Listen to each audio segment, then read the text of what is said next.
Hello everyone, शीतल Singh education blog में आप लोग का स्वागत है। आप लोग कैसे हो? मैं बहुत अच्छी हूँ और पढ़ाई चल रही है। और शिक्षा ही बहुत कुछ है जीवन में। अगर पढ़ाई नहीं है तो जीवन में कुछ भी नहीं है। एक एजुकेशन ही है जिससे आप दुनिया की सारी ऊंचाइयों को छू सकते हैं, अपने सारे ड्रीम, अपने सारे सपनों को पूरा कर सकते हैं। तो आप लोग खूब मेहनत से पढ़ाई कीजिए और जीवन में आगे बढ़िए। शिक्षा वो सेवनी का दूध है जिसे पीकर हर लोगों ने दहाड़ा है, चाहे वो बड़े बड़े नेता हो या फिर बड़े बड़े अधिकारी हो। आप पा सकते हैं। आप बड़ी बड़ी शिक्षा लेकर आप बड़े पोस्ट पर जाकर आप बहुत बड़ा मुकाम हासिल कर सकते हैं। तो चलिए आज पढ़ते हैं और मन लगाकर पढ़ाई करते हैं। तो वैदिक सभ्यता या वैदिक काल, तो किसे पहले मैं बेसिक बताऊंगी, उसके बाद फिर मैं घटना चक्र से आप लोगों को पूरा डिटेल और ऑब्जेक्टिव बताऊंगी। यूपीएससी, पीएससी जितने भी कॉम्पिटिटिव एग्जाम है वो सारे आते हैं, तो वो बहुत ही इंपॉर्टेंट है। तो वैदिक सभ्यता, वैदिक काल विभाजन दो भागों में हुआ था। पहला हुआ था ऋग वैदिक काल, जो कि 1500 ईसा पूर्व से 100 ईसा पूर्व, जो 1500 से 1000 ईसा पूर्व तक, ठीक है। और दूसरा उत्तर वैदिक काल, पहला ऋग वैदिक काल, दूसरा उत्तर वैदिक काल, जो 1000 ईसा पूर्व से 600 ईसा पूर्व में किया गया था। 1500 से 1000 और फिर 1000 से 600, ठीक है, नोट कर लीजिएगा। आर्य सर्वप्रथम पंजाब एवं अफगानिस्तान में बसे मैक्स मूलर ने आर्यों का मूल निवास स्थान मध्य एशिया को माना है, मध्य एशिया को माना है। आर्यों द्वारा निर्मित सभ्यता वैदिक सभ्यता कहलाई। आर्यों द्वारा निर्मित सभ्यता को वैदिक सभ्यता कहते हैं। आर्यों द्वारा विकसित सभ्यता ग्रामीण सभ्यता थी, एक तरह की ग्रामीण सभ्यता मतलब गांव की सभ्यता थी। आर्यों की भाषा संस्कृत थी, वो संस्कृत भाषा में बोलते थे। आर्यों की प्रशासनिक इकाई आरोही क्रम से इन 5 भागों में बांटा गया है। कुल ग्राम ग्राम 20 जन राष्ट्र गण के मुखिया ग्रामीणी, 20 का प्रधान विस्पति एवं जन के शासक राजन कहलाते थे। राजधिकारी में पुरोहित एवं सेनानी प्रमुख थे। वशिष्ठ रूढ़िवादी एवं विश्वामित्र उदार पुरोहित थे, रूढ़िवादी और उदार पुरोहित थे। सूत सूत रथकार तथा कमानी नामक अधिकारी रथनी कहे जाते थे। इनकी संख्या राजा सहित करीब 12 हुआ करती थी। पूरब दुर्गपति एवं स्पर्श जनता की गतिविधियों को देखने वाला गुप्तचर होता था। वाजपति गोचर भूमि का अधिकारी होता था। उग्र अपराधियों को पकड़ने का कार्य करता था, ठीक है। ऋग्वेद में किसी तरह के न्यायाधीश का उल्लेख नहीं है। दिशा, उत्तर वैदिक शब्द राजा का नाम, पूर्व में था उत्तर वैदिक शब्द प्राची था, राजा का नाम सम्राट था। पश्चिम में प्रतीजी और राजा का नाम सौराष्ट्र था। उत्तर में दिशा, उत्तर दिशा, उत्तर वैदिक शब्द उदीची और राजा का नाम विराट था। मध्य में उत्तर वैदिक शब्द कुछ नहीं थे और राजा का नाम राजा था। दक्षिण में भी कुछ नहीं थे उत्तर वैदिक शब्द और राजा का नाम भोज था, ठीक है। गोचर भूमि का अधिकार होता था। वाजपति में उग्र में अपराधियों को पकड़ने का कार्य करता था। ऋग्वेद में किसी तरह इसका उल्लेख नहीं है, न्यायाधीश का उल्लेख नहीं। सभा एवं समिति राजा को सलाह देने वाली संस्था थी। सभा श्रेष्ठ एवं सभ्रात लोगों की सभ्यता थी, जबकि समिति सामान्य जनता का प्रतिनिधित्व करती थी। इसके अध्ययन को ईसा कहा जाता था। स्त्रियों सभा एवं समिति में भाग ले सकती थी, स्त्रियां भाग ले सकती थी। युद्ध में कबीले का नेतृत्व राजा करता था। युद्ध के लिए गिविष्ट शब्द का प्रयोग किया गया है, जिसका अर्थ है गायों का खोज। गायों का खोज। दशराज युद्ध का उल्लेख ऋग्वेद के 7वें मंडल में है। और युद्ध के पुरुषनी रावी नदी के तट पर सुदास एवं 10 जन के बीच लड़ा गया, जिसे सुदास विजयी हुआ। और ऋग्वैदिक समाज को 4 वर्णों में उपनिषद की कुल संख्या 108 विभाजित किया है। ये वर्ण थे, पहला वर्ण था ब्रह्मा, क्षत्रिय, वैश्य और शूद्र। यह विभाजन व्यवसाय पर आधारित था। यह ऋग्वेद के 10वें मंडल में पुरुष सूक्त में चतुर्थ वर्णों का उल्लेख मिलता है। इसमें कहा गया है कि ब्रह्मा परम पुरुष के मुख से, क्षत्रिय उनकी भुजाओं से, वैश्य उनकी जंघाओं से, शूद्र उनके पैर से हुए हैं। बट ऐसा नहीं। तो कहते हैं ना कि जो वैदिक सभ्यता थी, वैदिक सभ्यता में चार चार में डिवाइड किया गया था। ब्रह्मा, क्षत्रिय, बीच में मध्य और क्षुद्र, सॉरी मतलब शूद्र बोलते थे।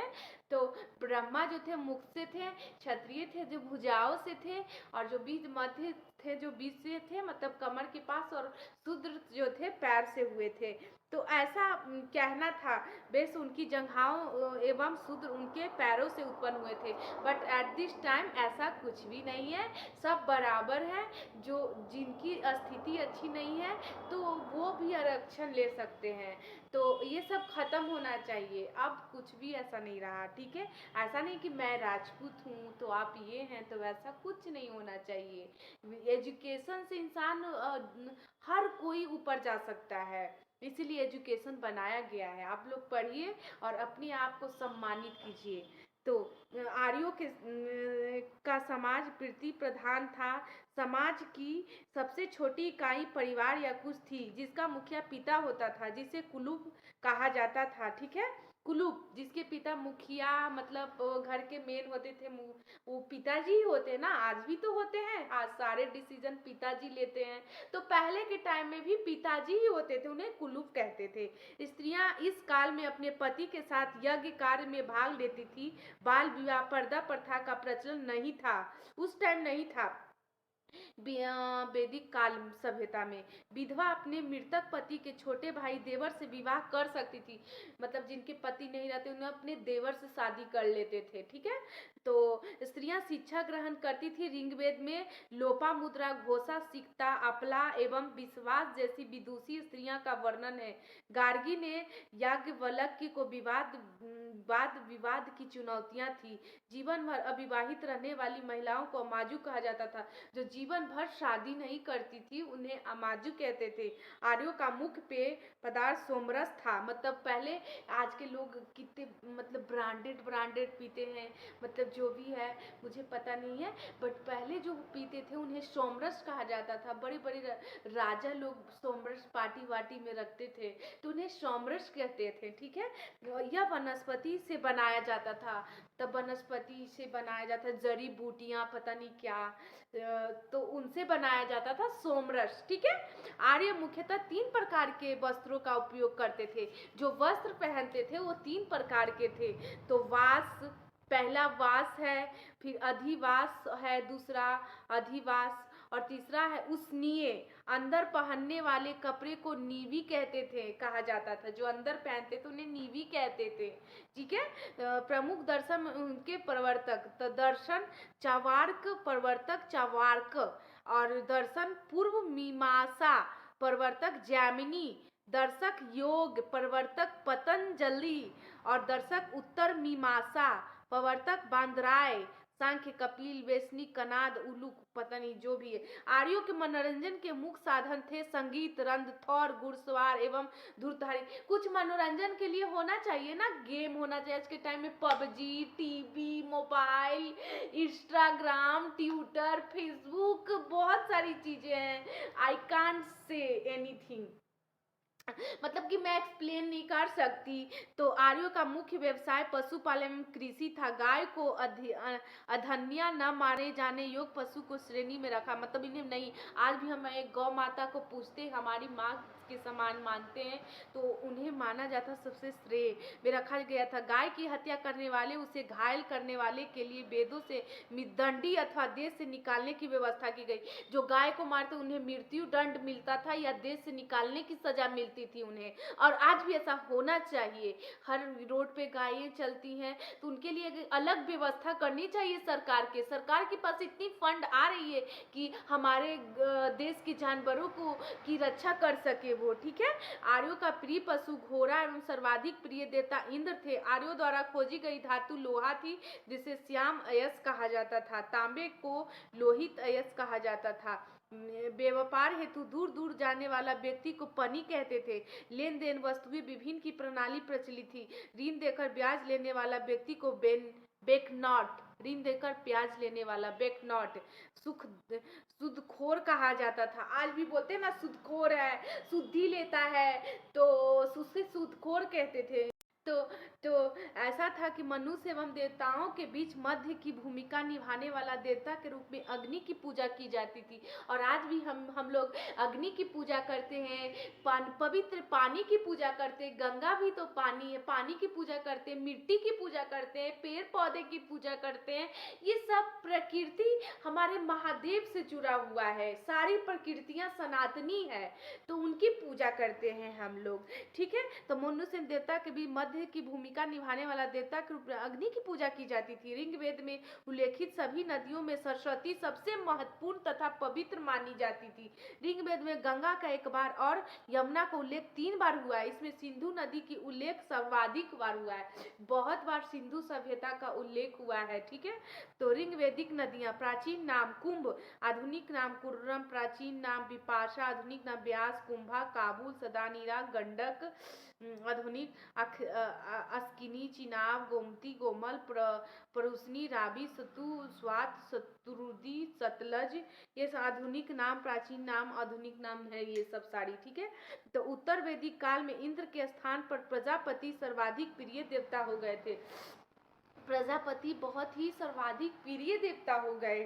तो ऋग वेदिक काल देवता देवता संबंध इंद्र युद्ध का नेता एवं वर्षा का देवता था। अग्नि वर्षा जो किए थे ना कृष्ण भगवान, जो पर्वत उठाए थे, कौन सा, गोवर्धन पर्वत उठाए थे। जब इंद्र भगवान ने परीक्षा लेना चाहा, बहुत वर्षा की, तो वो अपनी छीनी उंगली से पूरे मतलब देश को, जो भी मथुरा में उठाए थे। तो अग्नि देवता एवं मनुष्य के बीच मध्य, वरुण पृथ्वी एवं सूर्य के निर्माता, समुद्र का देवता, विश्व के नियामक, शासक, सत्य का प्रतीक, ऋतु परिवर्तन एवं दिन रात का कर्ता, धौ आकाश का देवता, सबसे प्राचीन, सोम वनस्पति देवता, उषा प्रगति एवं उद्यान देवता, अश्विनी विपत्तियों को हरने वाला देवता, पूषण पशुओं का देवता, विष्णु विश्व के संरक्षक एवं पालन करता, मरुत आधी तूफान का देवता। उत्तर वैदिक काल में राजा के राज्याभिषेक के समय राजसूय यज्ञ का अनुष्ठान किया जाता है। उत्तर वैदिक काल में वर्ण व्यवस्था की बजाय जन्म के आधार पर निर्धारित होने लगे थे। मतलब कि बोलते हैं ना वर्ण, जो कि मतलब कि कोई क्षत्रिय है जिसकी शादी बीच वाले से हो जाती है तो वर्ण होता था, बट अब उस टाइम नहीं था वैसा कुछ। जन्म के आधार पर उनका नाम का नामांकन किया जाता था। जो उनकी माता रहती थी अगर क्षत्रिय है तो बच्चे के भी क्षत्रिय से ही नामांकन किया जाता था, ऐसा था पहले, ठीक है। तो उसके बाद मतलब कि यही सारी हुई बातें। उत्तर वैदिक काल में हल को सिरा और हल रेखा को सीता कहा जाता था। उत्तर वैदिक काल में निष्क और शतमान मुद्रा की इकाई थी, लेकिन इस काल में किसी खास पर आकृतीय मूल्य के सिक्के के चलन का कोई प्रमाण नहीं मिला। सांख्य दर्शन भारत के सभी दर्शनों में सबसे प्राचीन, इसके अनुसार मूल तत्व 25 है। इसमें प्राकृतिक पहला तत्व सत्यमेव जयते मुंडोक उपनिषद से मिला है। इसी उपनिषद ने यज्ञ की तुलना टूटी नाव से की है, सत्यमेव जयते से। गायत्री मंत्र सावित्री नामक देवता को संबोधित है, जिसका संबंध ऋग वेद से लोगों को आर्य बनाने के लिए विश्वामित्र ने गायत्री मंत्र का रचना। सावित्री देवता कौन है? सूर्य देव को। आदिनाथाय नमः, सूर्याय नमः। तो उत्तर वैदिक काल में कौशाम्बी नगर में प्रथम बार पक्की ईंटों का प्रयोग किया है। कौशाम्बी में महाकाव्य में काव्य दो है, महाभारत और रामायण, महाभारत और रामायण, ठीक है। तो कौरव कंस रामायण में कितनी सारी रावण के साथ राम भगवान ने लड़ाई की। महाभारत का पुराना नाम जय संहिता इस विश्व का सबसे बड़ा महाकाव्य था। गोत्र नामक संस्था का जन्म उत्तर वैदिक काल में हुआ। नोट, वेदांत दर्शन के मौलिक ग्रंथ ब्रह्मा सूत्र या वेदांत सूत्र की रचना बंदराय ने की थी। तो यही थी सारी बातों जो मैंने आपको बताई। वैदिक काल का विभाजन ऋग वैदिक काल में 1500 से 1000 ईसा पूर्व में हुआ, और उत्तर वैदिक काल का 1000 से 600 ईसा पूर्व में ये दो भागों में विभाजित हो गया। इसके संस्थापक आर्य थे। आर्य शब्द का भाषाई शब्द व्यंजक है, ना कि जाति का। ऋग वैदिक काल का ग्रामीण सभ्यता है, जहाँ आर्यों का अर्थव्यवस्था का मुख्य आधार पशुपालन तथा कृषि और गौण कार्य था। दैनिक प्रशासन में राजन की सहायता के लिए पुरोहित सबसे महत्वपूर्ण अधिकारी होता था। इस काल में वशिष्ठ एवं विश्वामित्र दो महान पुरोहित थे। वशिष्ठ रूढ़िवादी थे एवं विश्वामित्र उदार थे। जीवन भर अविवाहित रहने वाला महिला को अमाजु कहा जाता था। और ऋग्वेदिक काल में मतलब कि जीवन भर विवाहित रहने वाले महिला को अमाजु कहा जाता था। अमाजु कहते थे, जो शादियां नहीं करते थे ना उनको अमाजु कहते थे। और ऋग्वेदिक काल का में वर्ण व्यवस्था कर्म पर आधारित थी। मतलब जैसा हमारा कर्म होगा, जैसा हमारा कर्म होगा वैसा ही हमारा नाम होगा। मतलब कर्म के नाम पर उनको वैसा दिया जाता था, नाम दिया जाता था कर्म के आधार पर। मतलब आपके कर्म अच्छे तो आप ऊंचे हैं, आप अच्छे हैं, आप पवित्र हैं, तो आप समझिए कि सबसे अच्छे हैं। ऐसा था, ऐसा नहीं डिवाइड था कि ये कुछ भी नहीं, तो अच्छी बात थी, ठीक है। कर्म करना चाहिए, इंसान को अच्छा कर्म करना चाहिए, देर से ही सही बट मिलता जरूर है अच्छा फल करने से। तो ये मेरा मानना है, ठीक है। तो ऋग वैदिक काल में वर्ण व्यवस्था कर्ण पर आधारित थी। इस काल में मुख्यतः 3 प्रकार के वस्त्र होते थे। वास्य मध्य भाग में पहना जाने वाला वस्त्र, अधिवास चादर या ओढ़नी की तरह वस्त्र, नीवी कमर के नीचे वस्त्र। ऋग वैदिक काल में व्यापार हेतु दूर दूर तक जाने वाले व्यक्ति को पनी कहते थे। व्यापार के लिए जो जाते, ऋण देकर ब्याज लेने वाले व्यक्ति को सूदखोर कहते थे। वेक नॉट कहा जाता था। सूत रथ रत्कार तथा कमादी नामक अधिकारी रत्नी कहे जाते थे। इनकी संख्या राजा सहित करीब 12 हुआ करती थी। पूरब दुर्गपति स्पष्ट जनता की गतिविधियों को देखने वाला गुप्तचर होते थे। बाजपति गोचर भूमि का अधिकारी होता था। उग्र अपराधियों को पकड़ने का कार्य करता था। उग्र ऋग्वेदिक काल में बढ़ई, रथकार, बुनकर, चमड़कर, कुम्हार आदि शिल्पों का उल्लेख मिलता है। वैदिक काल में कबीलों या कुलों के आधार पर की गई सभा समिति विभक्त तथा संगठित विचार विमर्श करते, सैनिक एवं धार्मिक कार्य देखते थे। ऋग्वेदिक में बलि राजा का दिया जाने वाला स्वैच्छिक करता। भारत में आर्य सर्वप्रथम सत्य सेंधव प्रदेश पंजाब अफगानिस्तान में बसे थे। आर्यों द्वारा विकसित सभ्यता एक ग्रामीण सभ्यता थी।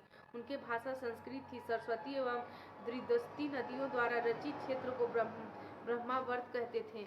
मतलब पहले था कि जैसे कि 4 भाई हैं तो एक कुम्हार हो गया, एक मतलब कि सब्जी बेचने वाला हो गया, एक चप्पल बनाने वाला हो गया, एक पूजा करने वाला हो गया, एक क्षति से रक्षा करने वाला हो गया।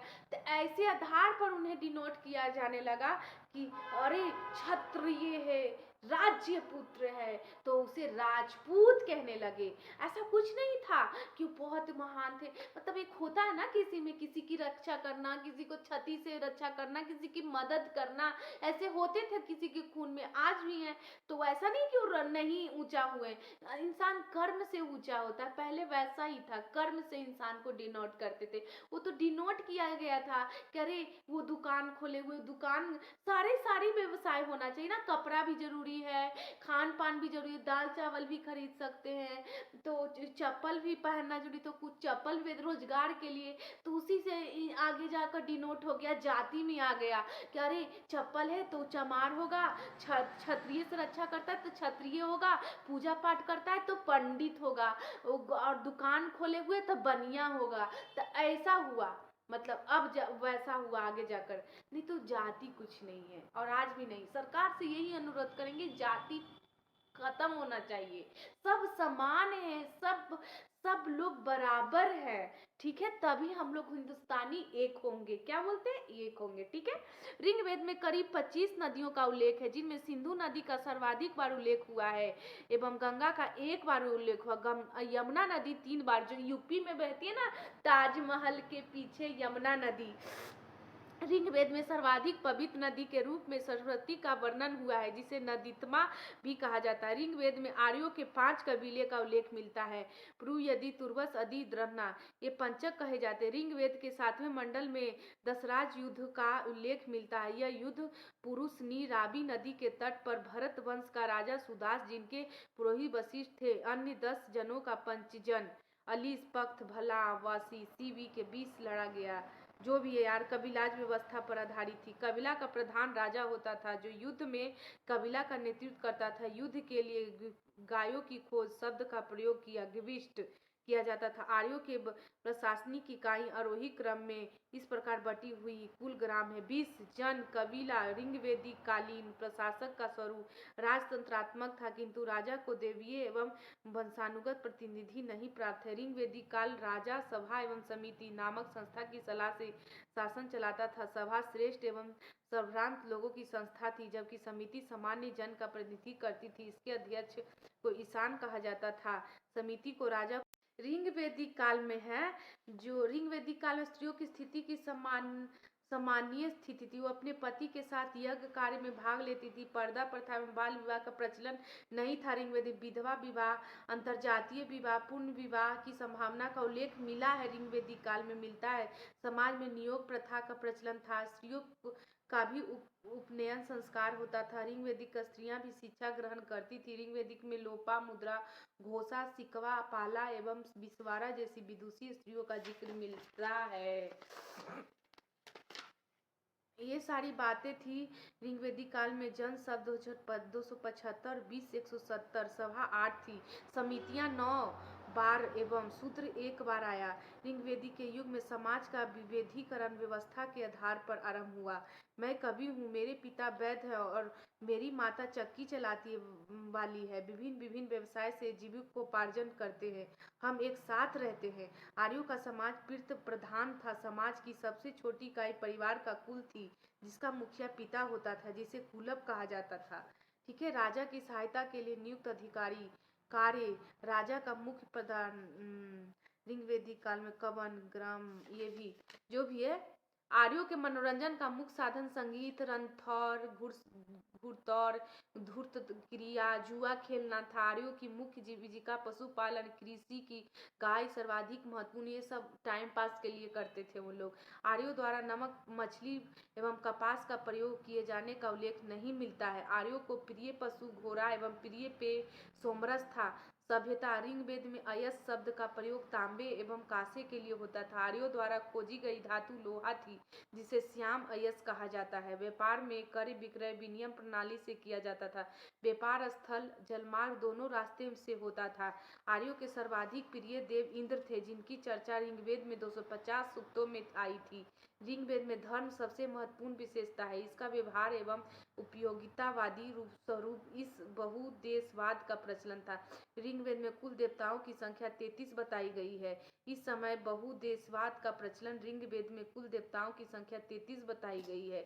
ऋग्वेद में आर्यों के देवता को 3 भागों में विभक्त किया गया। आकाश के देवता सूर्य, धो, मित्र, पूषण, विष्णु, उषा, सविता आदि। अंतरिक्ष के देवता इंद्र, मरुनी, रुद्र, वायु आदि। पृथ्वी के देवता अग्नि, सोम, पृथ्वी, बृहस्पति तथा सरस्वती। ऋग्वेदिक काल के प्रमुख देवता संबंध इंद्र हैं। युद्ध एवं वर्षा के देवता अग्नि, देवता एवं मनुष्य के बीच मस्त पृथ्वी, वरुण, सूर्य के निर्माता समुद्र देवता, विश्व के नियामक एवं शासक, ऋतु परिवर्तन, दिन रात का कर्ता धो, आकाश का देवता, सबसे प्राचीन सर्वश्रेष्ठ सोम, वनस्पति का देवता उषा, प्रगति एवं उत्थान की देवी अश्विनी, विपत्तियों को हरने वाला देवता पूषण, पशुओं का देवता मरुति, आधी तूफान का देवता विष्णु, विश्व के संरक्षण एवं पालन करता। ऋग्वेद में उषा, अदिति, सूर्य जैसी देवियों का उल्लेख है। ऋग्वेदिक काल में मंदिर तथा मूर्ति पूजा का कोई प्रमाण नहीं मिलता है। मृतकों का अग्नि संस्कार सर्वाधिक लोकप्रिय था।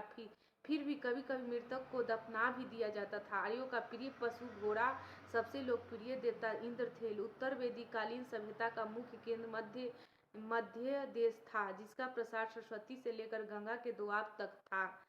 मध्य में निवास करने वाली अथर्ववेद में वात्य कहा जाता था।